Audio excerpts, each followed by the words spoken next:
7 अक्टूबर 2023 के हमास वाले हमले से पहले क्या आपने सुना था कि इजराइल पर इतना बड़ा हमला हुआ? अगस्त 2024 से पहले क्या यूक्रेन कुर्स की तरह रूस के अंदर घुसकर हमला करने की हिम्मत कर पाया था? जवाब है नहीं, क्योंकि इजराइल और रूस ये दुनिया के दो ऐसे देश माने जाते थे जिनकी सुरक्षा को भेद पाना भी दुश्मन के लिए मुमकिन नहीं था। माना जाता था कि इजराइल और रूस जैसे देशों की सुरक्षा इतनी फुल प्रूफ है कि किसी के अंदर इन देशों पर हमला करने का हौसला तक नहीं है। अब इन सारे दावों का दम निकल चुका है। इजराइल पर हमास, हिजबुल्ला और ईरान से बार बार हमले हो रहे हैं। रूस में भी यूक्रेन अंदर घुसकर पुतिन के घमंड पर चोट मार रहा है। यानी दुनिया में बढ़ रहे टकराव के माहौल में अब कोई भी सुरक्षित नहीं है।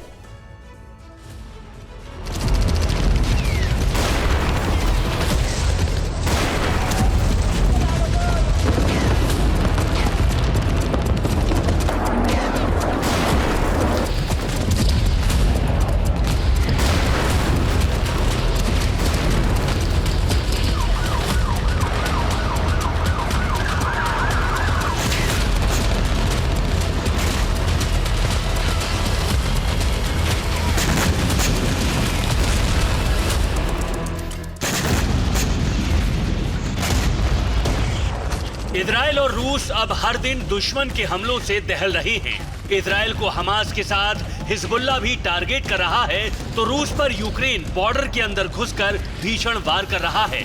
इजराइल और रूस दोनों देशों की सरहदें अब दुश्मन की रॉकेट और मिसाइल वर्षा से सुरक्षित नहीं हैं।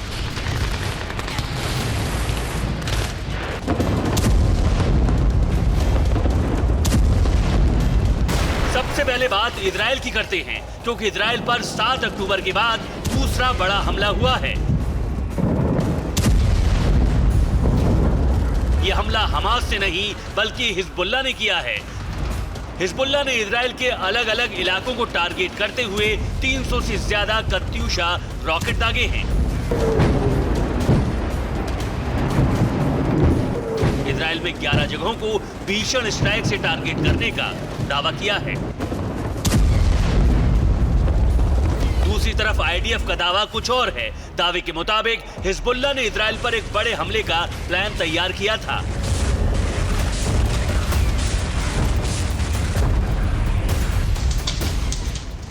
अमेरिकी और इजरायली सुरक्षा विशेषज्ञों का दावा है कि हिजबुल्ला ने 6000 मिसाइलों से इजराइल पर विध्वंसक अटैक की योजना बनाई थी। इसमें मोसाद के हेडक्वार्टर से लेकर इजरायली सेना के तमाम सैन्य प्रतिष्ठानों को दहलाने की साजिश थी।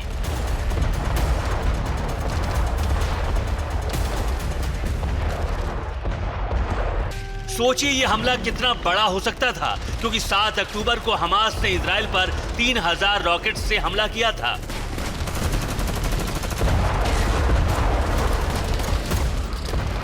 हिजबुल्ला का प्लान उससे कहीं ज्यादा खतरनाक था, लेकिन आईडीएफ के अनुसार उसने समय रहते उसे नाकाम कर दिया। न्यूयॉर्क टाइम्स की रिपोर्ट के मुताबिक आज सुबह 5 बजे हिजबुल्ला की इजराइल पर हमले की योजना थी। इससे पहले कि हिजबुल्ला अपने रॉकेट मिसाइल दागता, खुफिया सूचना के आधार पर ठीक 15 मिनट पहले आईडीएफ ने अटैक कर दिया। 100 इजरायली फाइटर जेट्स ने लेबनान में हिजबुल्ला के कई ठिकानों पर बमबारी की। 250 से ज्यादा बैलिस्टिक मिसाइलें दागी। हालांकि हिजबुल्ला का दावा है कि इजराइल के खिलाफ उसका ऑपरेशन सफल रहा है। रॉकेट्स ने तय किए गए टारगेट्स को तबाह किया है।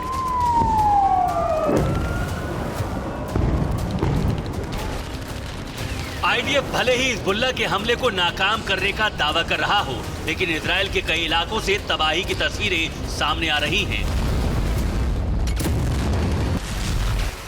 ये तस्वीरें तस्दीक कर रही हैं कि हिजबुल्ला इजराइल को जख्म देने में सफल रहा है। यहाँ सवाल ये है कि आयरन डोम जैसे शक्तिशाली एयर डिफेंस और आधुनिक तकनीक वाले हथियारों का देश इजराइल इन हमलों को रोकने में क्यों बार बार नाकाम हो रहा है।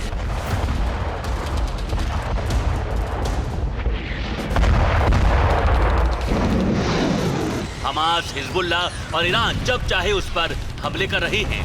इजराइल की सुरक्षा चक्र को भेद कर उनके रॉकेट मिसाइल उसके इलाकों में आग लगा रहे हैं।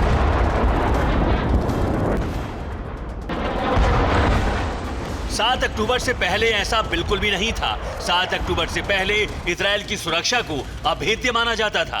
दुनिया मानती थी कि इजराइल की सीमाओं में सेंध लगाकर उस पर अटैक करना किसी के लिए आसान नहीं है। पर अब सब कुछ बदल चुका है। अब इजराइल दुश्मन के बार बार रडार पर आ रहा है।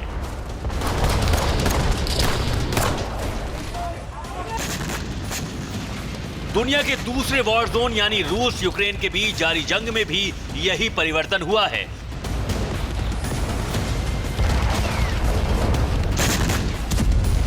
फरवरी 2022 से चल रहे युद्ध में रूसी सेना ने यूक्रेनी इलाकों पर कब्जा किया। यूक्रेन की राजधानी कीव तक कई बार ड्रोन मिसाइल स्ट्राइक की। यूक्रेनी सरहदों को अपने साथ मिला लिया। अगस्त 2024 आते आते जैसे रण क्षेत्र की तस्वीर ही बदल गई।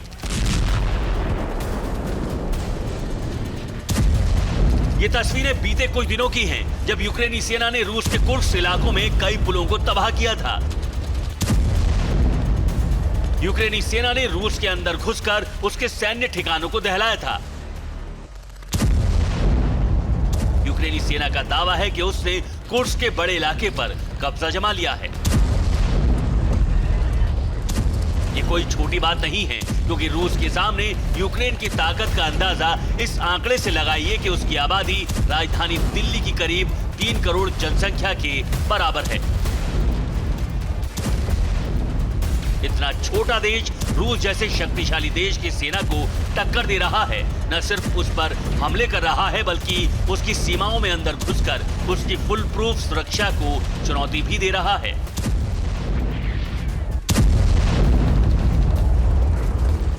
रूस के खिलाफ युद्ध में बीते कुछ दिनों से यूक्रेन जो आक्रामकता दिखा रहा है, उसके पीछे पश्चिम देशों से मिले घातक हथियार तो हैं। इसके अलावा पश्चिम देशों ने उसे मॉस्को के अंदर अपने हथियारों के इस्तेमाल से हमले की जो मंजूरी दी है, उससे यूक्रेनी सेना की ताकत और बढ़ गई है। यही वजह है कि अब ज़ेलेंस्की ब्रिगेड कुर्स्क जैसे इलाकों में अंदर घुसकर क्रेमलिन को चुनौती दे रही है।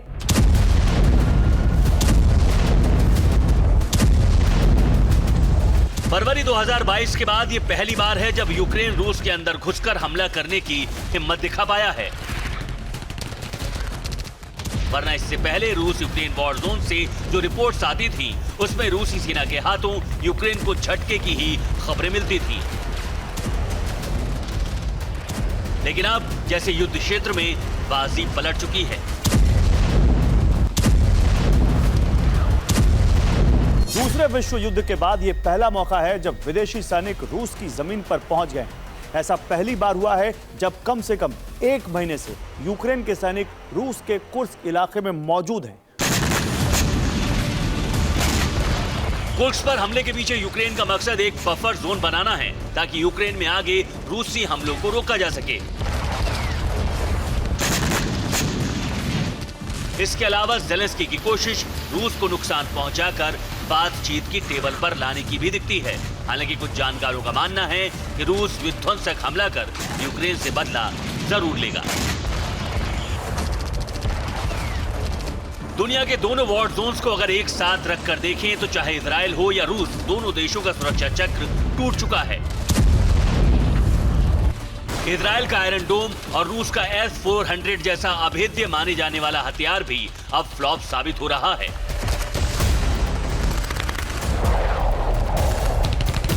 हालांकि गौर करने वाली बात यह भी है कि ऐसा सिर्फ इजराइल और रूस के साथ ही नहीं हुआ है।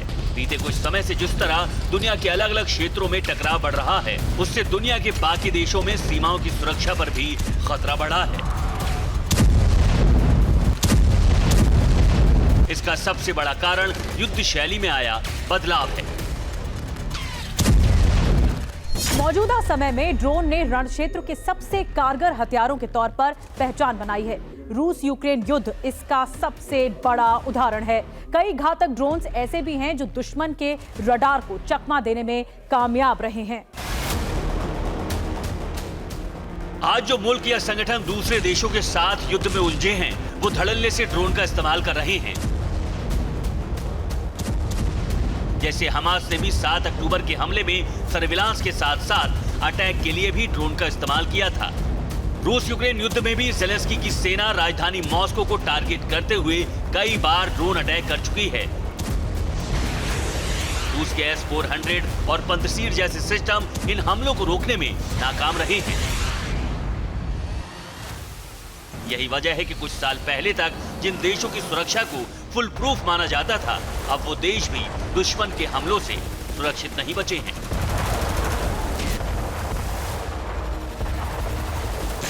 Bureau report, TV9 Bharatvarsh. Sunita Williams को इंटरनेशनल स्पेस स्टेशन में फंसे हुए 2 महीने से ज्यादा वक्त हो गया है। उनकी तबीयत खराब होने की भी खबर सामने आ रही है, लेकिन नासा सुनीता विलियम्स की इमरजेंसी रेस्क्यू नहीं कर पा रहा। और नासा ने जो रेस्क्यू प्लान बनाया है, उसमें सुनीता विलियम्स को अभी कम से कम 6 महीने और अंतरिक्ष में ही रहना होगा। ऐसा हुआ क्यों? अब सुनीता विलियम्स धरती पर वापस कैसे लौटेंगी? अंतरिक्ष में उनका इलाज होगा कैसे? और जिस स्पेसक्राफ्ट से सुनीता विलियम्स अंतरिक्ष में गई थी, उसी से वापस लौटना इतना खतरनाक क्यों बन गया है? जानने के लिए ये खास रिपोर्ट देखिए।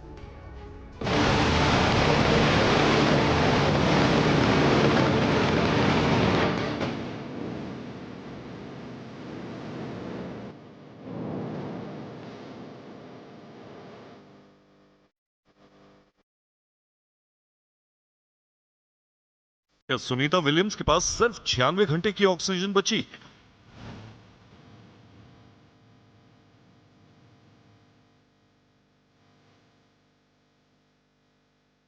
क्या इंटरनेशनल स्पेस स्टेशन में फंसी सुनीता विलियम्स की तबीयत तेजी से खराब हो रही है?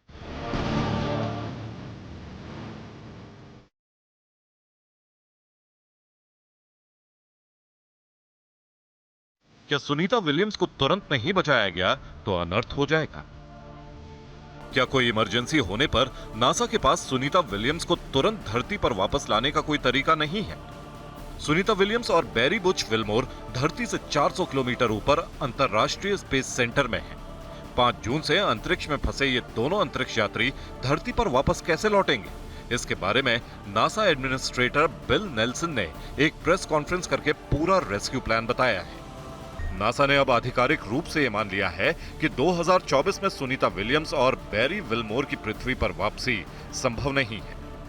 सुनीता विलियम्स और बैरी विल्मोर अब 2025 में ही धरती पर लौट पाएंगे। नासा ने सुनीता विलियम्स की वापसी के लिए फरवरी 2025 की तारीख तय कर दी है, यानी उनका 8 दिन का स्पेस मिशन अब कम से कम 8 महीने का हो गया है। बोइंग के जिस स्टारलाइन मिशन पर सुनीता विलियम्स और बैरी विल्मोर 5 जून को अंतरिक्ष में गई थी, उसे 14 जून तक धरती पर वापस लौटना था, लेकिन स्पेसक्राफ्ट के थ्रस्टर्स में आई खराबी और हीलियम लीक होने की वजह से उनकी वापसी टल गई। 8 दिन की अंतरिक्ष मिशन पर गई सुनीता विलियम्स और बैरी विल्मोर को अब इंटरनेशनल स्पेस स्टेशन यानी ISS पर फंसे हुए 2 महीने से ज्यादा का वक्त हो चुका है। जिस बोइंग स्टारलाइनर से सुनीता विलियम्स और बैरी विल्मोर अंतरराष्ट्रीय अंतरिक्ष स्टेशन पर गए थे, वो अब बिना क्रू के वापस लौटेगा। और अब दोनों अंतरिक्ष यात्री एलन मस्क की कंपनी स्पेसएक्स के ड्रैगन स्पेसक्राफ्ट से घर वापस आएंगे। ऐसा इसलिए हो रहा है क्योंकि स्टारलाइनर स्पेसक्राफ्ट जब इंटरनेशनल स्पेस स्टेशन के नजदीक पहुंचा था, तो उसमें कई गड़बड़ियों का पता चला। स्पेसक्राफ्ट को सही दिशा देने वाले 5 थ्रस्टर्स एक-एक करके बंद हो गए। स्टारलाइनर में 2 जगह से हीलियम गैस के भी लीक होने का पता चला। इसीलिए अब सुनीता विलियम्स और बैरी विल्मोर को इंटरनेशनल स्पेस स्टेशन में ही रहकर स्पेसएक्स के ड्रैगन स्पेसक्राफ्ट के आने का इंतजार करना होगा। स्पेसएक्स के क्रू 9 ड्रैगन मिशन के तहत 4 एस्ट्रोनॉट्स को अगले महीने सितंबर में ISS पर भेजा जाना था। इन चारों एस्ट्रोनॉट्स को फरवरी 2025 तक ISS पर रहना था, लेकिन अब क्रू ड्रैगन में सिर्फ 2 ही अंतरिक्ष यात्री जाएंगे। स्पेसक्राफ्ट की बाकी बची 2 सीटें सुनीता विलियम्स और बैरी विल्मोर की वापसी के लिए खाली रखी जाएंगी। घर वापस लौटने के लिए सुनीता विलियम्स और बैरी विल्मोर को अभी 6 महीने का और इंतजार करना होगा, क्योंकि इंटरनेशनल स्पेस स्टेशन से स्पेसएक्स के ड्रैगन स्पेसक्राफ्ट की वापसी फरवरी 2025 से पहले नहीं हो सकती।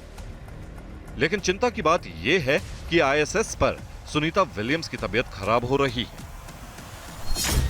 ISS में लगे सेंसर्स की मदद से सुनीता विलियम्स की आंख के रेटिना, कॉर्निया और लेंस का स्कैन किया गया। आईएसएस की माइक्रो ग्रेविटी के लंबे समय तक संपर्क में रहने की वजह से सुनीता विलियम्स की आंखों में हो रही समस्या को space flight associated neuro ocular syndrome कहा जाता है। स्पेस में लंबे समय तक रहने के चलते बॉडी फ्लूइड्स में बदलाव होने लगता है। आंखें इसे लेकर सबसे ज्यादा संवेदनशील होती है। इससे आंख की संरचना भी बदलने लगती है और धुंधला दिखना शुरू हो जाता है। इसके अलावा महीनों तक स्पेस में रहने से एस्ट्रोनॉट्स के डीएनए को भी खतरा पैदा हो सकता है। यानी अब जितना जल्दी हो सके सुनीता विलियम्स को सुरक्षित तरीके से धरती तक लाने की जरूरत है। लेकिन सवाल यह है कि जिस स्टार लाइनर से सुनीता विलियम्स और बैरी विल्मोर आईएसएस तक गए थे, नासा ने उन्हें उसी एयरक्राफ्ट से वापस धरती पर लौटने की अनुमति क्यों नहीं दी? ऐसा इसलिए क्योंकि स्टार लाइनर से वापस लाने में 3 बड़े खतरे हैं। खतरा नंबर 1, स्टार लाइनर में सिर्फ 96 घंटे की ऑक्सीजन है। स्टार लाइनर से वापसी में सबसे बड़ा खतरा ऑक्सीजन को लेकर था। इंटरनेशनल स्पेस स्टेशन में जितनी जरूरत हो उतनी ऑक्सीजन बनाई जा सकती है, लेकिन वापसी करते समय स्टार लाइनर स्पेसक्राफ्ट के जिस कैप्सूल में एस्ट्रोनॉट्स होंगे उनमें सिर्फ 96 घंटे की ऑक्सीजन होगी। ऐसे में अगर लैंडिंग के समय कोई भी गड़बड़ी हुई तो अंतरिक्ष यात्रियों को बचाने और प्लान बी को एक्टिव करने के लिए बहुत कम वक्त मिलेगा। खतरा नंबर 2, वायुमंडल में गलत एंगल से एंट्री। लॉन्च होने के 24 घंटे बाद ही स्टार लाइनर के 20 से ज्यादा थ्रस्टर्स में से 5 में तकनीकी खराबी का पता चला था। थ्रस्टर्स का काम एयरक्राफ्ट को सही एंगल देना होता है। अगर लौटते समय स्पेसक्राफ्ट का एंगल जरा सा भी गलत हो गया तो स्पेसक्राफ्ट धरती पर लौटने की जगह हमेशा के लिए अंतरिक्ष में ही खो जाएगा। खतरा नंबर 3, जलकर भाप बन सकता है स्टार लाइनर। सुनीता विलियम और बैरी विल्मोर जिस स्टार लाइनर स्पेसक्राफ्ट से अंतरिक्ष में गए थे उसमें हीलियम के छोटे रिसाव का पता चला था, लेकिन आईएसएस तक पहुंचते पहुंचते एक और बड़ा लीक हो गया। इस लीक की वजह से स्टार लाइनर की हीट शील्ड फेल हो सकती है और स्पेसक्राफ्ट पृथ्वी की सतह पर पहुंचने से पहले ही जलकर भाप बन सकता है। ऐसी ही एक छोटी सी चूक में हम कल्पना चावला को हो चुके हैं, इसलिए नासा अब किसी तरह का रिस्क नहीं लेना चाहता। इसलिए नासा ने क्रूज स्पेसक्राफ्ट से इंटरनेशनल स्पेस स्टेशन तक दवाओं, खाने पीने के सामान, ऑक्सीजन और ईंधन की भरपूर सप्लाई तो भेज दी है, लेकिन सुनीता विलियम्स और बैरी विल्मोर को सुरक्षित तरीके से धरती पर वापस लौटने के लिए कम से कम 6 महीने का और इंतजार करना होगा। Bureau report, TV9 Bharatvarsh. जो चीन अपने विस्तारवाद के लिए पूरी दुनिया में कुख्यात है, जो चीन दुनिया में अपने भूमाफियावाद के लिए बदनाम है, वो चीन अब धरती से करीब 4 लाख किलोमीटर दूर चांद को भी हथियाने के लिए साजिशें रच रहा है। चांद को हड़पने के लिए ही चीन बहुत बड़े स्तर पर तैयारी कर चुका है और सुपर पावर अमेरिका से भी टकराने के लिए तैयार है। चीन की इस चाल से चांद पर कब्जे के लिए बड़ी जंग छिड़ सकती है। दरअसल चीन चांद पर 50 लाख अरब डॉलर से भी ज्यादा के उस बेशकीमती खजाने को लूटना चाहता है जिससे 1000 साल से भी ज्यादा समय तक पूरी दुनिया की ऊर्जा जरूरतों को पूरा किया जा सकता है। चांद का वो बेशकीमती खजाना है क्या और चीन के उसे हड़पने के लिए प्लानिंग क्या है, समझिए इस रिपोर्ट से।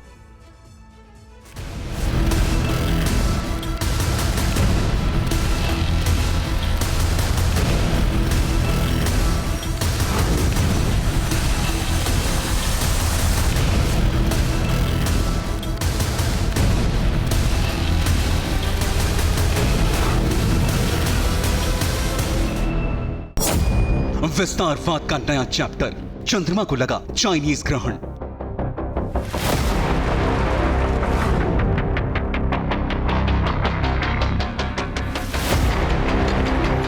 चांद पर कब्जे की नई जंग, विश्व भूमाफिया का ब्लूप्रिंट।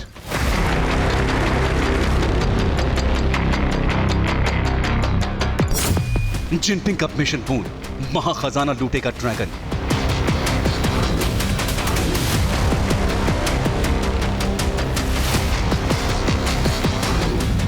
जमीन पर विश्व भूमाफिया चीन की लूट अभी बंद नहीं हुई, तब तक ड्रैगन ने चांद को हड़पने की भी पूरी तैयारी कर ली है।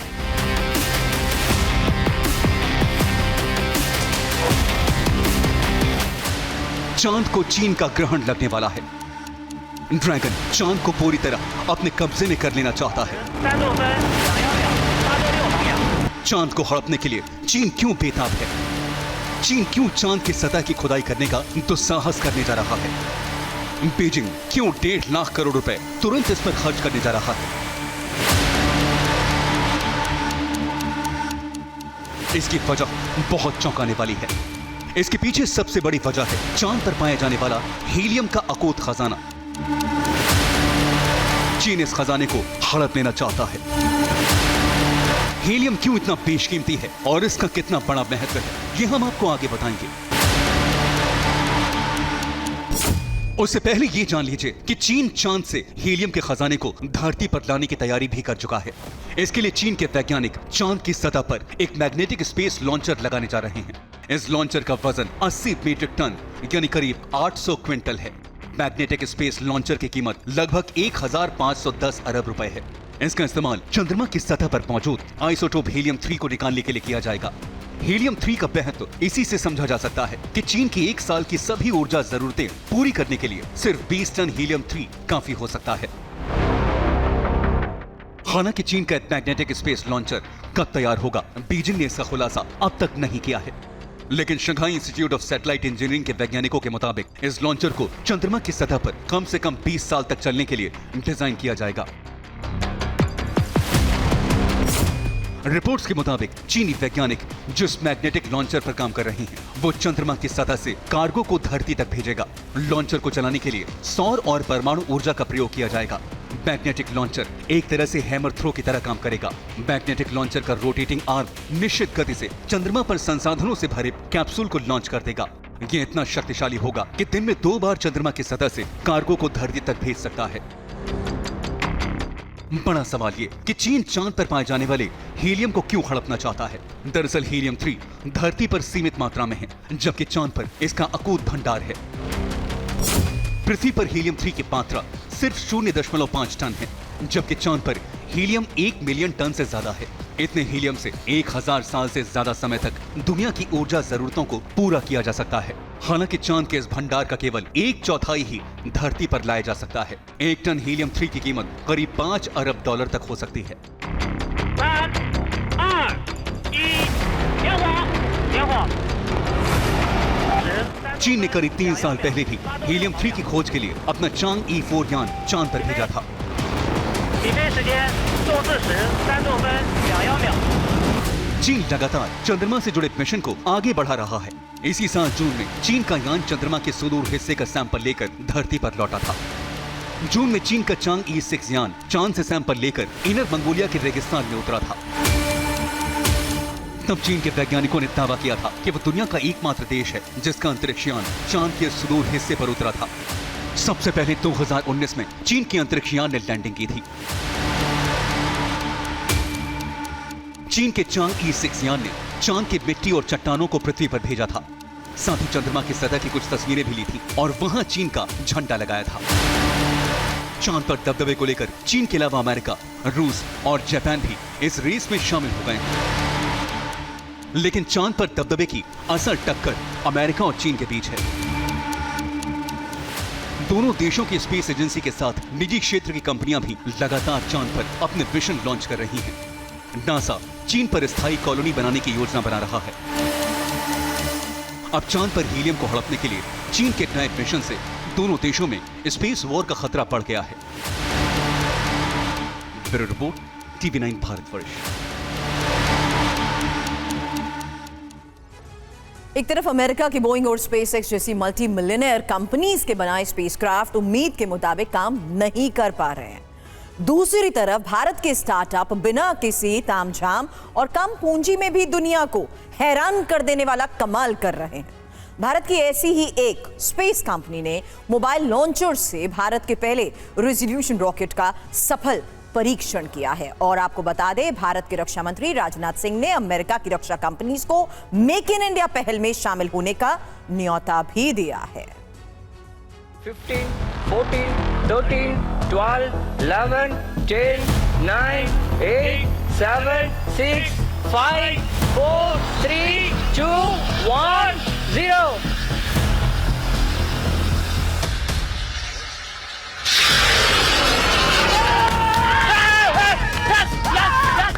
और इस तरह भारत का पहला रीयूजेबल हाइब्रिड रॉकेट रूमी 1 की सफल लॉन्चिंग हो गई।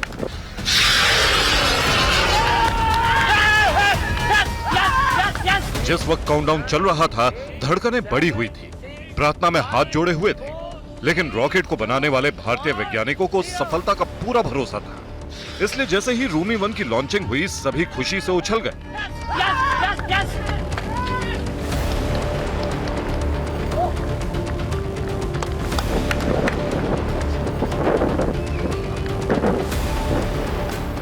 भारत के पहले रीयूजेबल हाइब्रिड रॉकेट को चेन्नई के ईस्ट कोस्ट रोड तट से एक मोबाइल लॉन्चर से लॉन्च किया गया। इसका मतलब यह है कि रीयूजेबल होने के साथ साथ इसकी दूसरी बड़ी खासियत है कि इसे कहीं से भी लॉन्च किया जा सकता है। इस रॉकेट को स्पेस जोन इंडिया और मार्टिन ग्रुप ने मिलकर बनाया है। रूमी 1 रॉकेट की ऊंचाई सिर्फ 3.5 मीटर है और वजन सिर्फ 80 किलो है, और इसका 70% हिस्सा दोबारा इस्तेमाल किया जा सकता है। रूमी 1 3 छोटे उपग्रह और 50 सूक्ष्म उपग्रह लेकर जमीन से करीब 35 किलोमीटर ऊंचाई तक गया। ये छोटे उपग्रह ग्लोबल वार्मिंग और यूवी किरणों पर रिसर्च के लिए आंकड़े इकट्ठा करेंगे।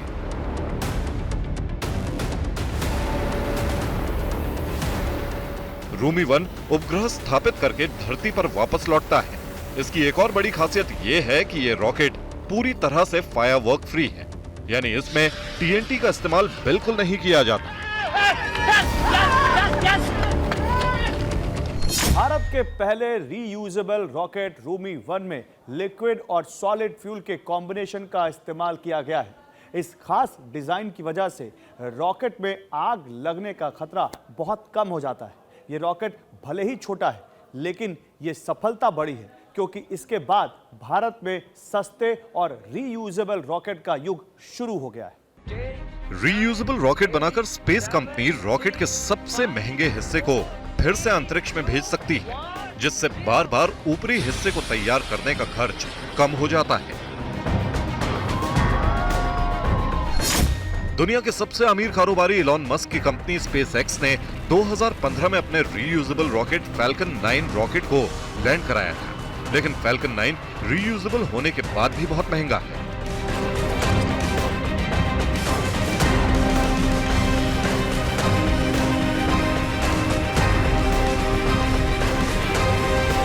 पर अब भारत के स्पेस स्टार्टअप ने रूमी 1 जैसा सस्ता और सुरक्षित रॉकेट बना दिया है।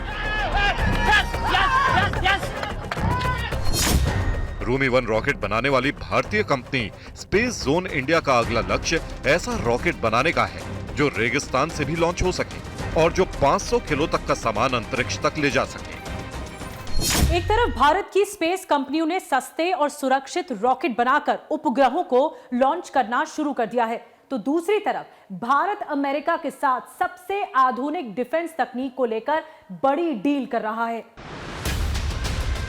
रक्षा मंत्री राजनाथ सिंह 4 दिन की अमेरिका यात्रा पर हैं। रक्षा मंत्री ने अमेरिका के एनएसए जैक सुलिवन से मुलाकात की और अमेरिकी रक्षा कंपनियों को मेक इन इंडिया पहल में शामिल होने का न्योता दिया। Bureau report, TV9 Bharatvarsh. Haryana और जम्मू कश्मीर में चुनाव प्रक्रिया के बीच मोदी सरकार ने पेंशन पर बड़ा फैसला लिया है, जिस पर राजनीति भी शुरू हो गई है। केंद्रीय कैबिनेट ने शनिवार को यूनिफाइड पेंशन स्कीम यानी यूपीएस को मंजूरी दे दी और इसमें केंद्रीय सरकार के कर्मचारियों के लिए गारंटीड पेंशन की व्यवस्था है। इस पेंशन स्कीम में राज्यों के पास भी जुड़ने का विकल्प है। कल केंद्र की हरी झंडी के बाद आज महाराष्ट्र कैबिनेट ने यूपीएस स्कीम को मंजूरी दे दी। आपको बता दें, महाराष्ट्र में विधानसभा चुनाव का ऐलान होने वाला है।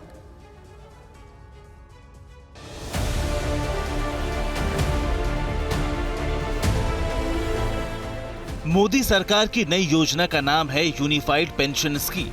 यूपीएस में तय न्यूनतम पेंशन और पारिवारिक पेंशन का प्रावधान है। जैसे यूपीएस में केंद्रीय कर्मचारियों को उनके रिटायरमेंट से पहले के 12 महीनों की औसत बेसिक सैलरी का 50% पेंशन के तौर पर मिलेगा। मान लीजिए आपकी आखिरी 12 महीने की बेसिक पेंशन का औसत 50,000 आता है, तो आपको रिटायर होने के बाद 25,000 की पेंशन मिलेगी। हालांकि इसके लिए 25 साल की न्यूनतम सेवा जरूरी है। अगर किसी पेंशन भोगी की मौत होती है तो उसके परिवार को मृत्यु के वक्त मिलने वाली पेंशन का 60% परिवार को मिलेगा। मतलब अगर पेंशन भोगी 30,000 रुपए पा रहा था तो बाद में परिवार को 40% कम 18,000 रुपए मिलेंगे। अगर 10 साल की नौकरी पर रिटायर हुए तो कम से कम 10,000 रुपए पेंशन मिलेगी। इसके अलावा महंगाई भत्ते का भी लाभ मिलेगा।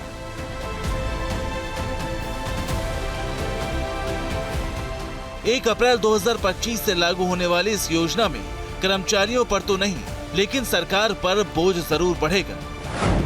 यूपीएस में कर्मचारियों का योगदान 10% बना रहेगा, लेकिन सरकार अपना योगदान 14% से बढ़ाकर 18.5% करेगी। इसके दायरे में 1 अप्रैल 2004 के बाद ज्वाइन करने वाले सभी 23 लाख केंद्रीय कर्मचारी आएंगे। इन कर्मचारियों के पास अब एनपीएस यानी नई पेंशन योजना और यूपीएस के बीच चुनने का विकल्प होगा।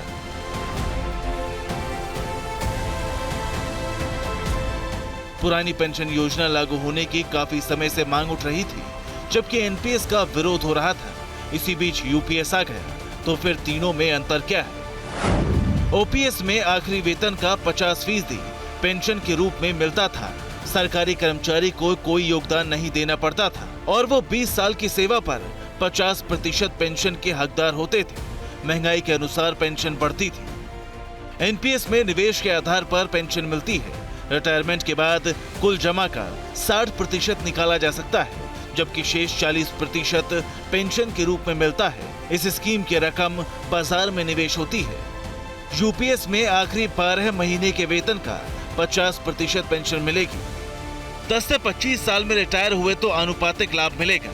एनपीएस की तरह बाजार से नहीं जुड़ी है, जबकि ओपीएस की तरह महंगाई का लाभ मिलेगा।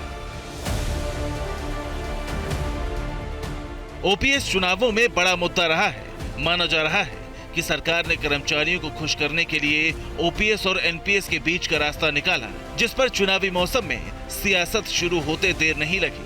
कर्मचारी तो ओल्ड पेंशन स्कीम मांग रहा है।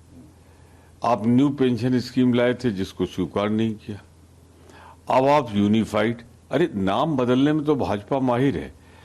हमारा ये कहना है कि हमें ओल्ड पेंशन स्कीम चाहिए, वो बहाल हो। ये बहाल कर दें, वरना जब हम सत्ता में आएंगे तो हम ओल्ड पेंशन स्कीम बहाल करेंगे। राहुल गांधी से सवाल नंबर 1, आपकी सरकार ने हिमाचल में अभी तक ओल्ड पेंशन स्कीम लागू किया क्या? मैं फिर पूछ रहा हूं भाजपा के राष्ट्रीय मंच से, Congress party in general and Rahul Gandhi in particular, please tell the nation, did you implement the old pension scheme as promised in the Himachal election?